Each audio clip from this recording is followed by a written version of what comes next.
How to repeat songs on SoundCloud.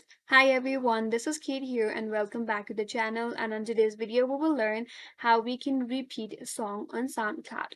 So without further delay, let's get started. First of all, you have to go to SoundCloud. If you're on the web, then you have to go to or if you're on the web browser, then you have to go to soundcloud.com and then log in.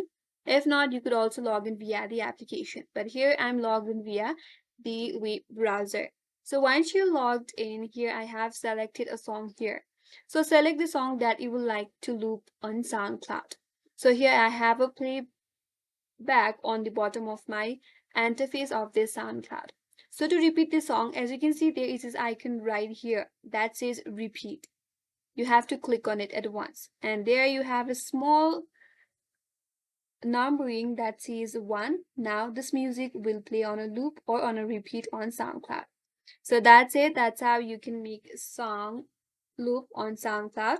And that's all for today's video. Hope this video was helpful, and if you're new to our channel, consider subscribing. Thanks for watching and stay tuned for more videos.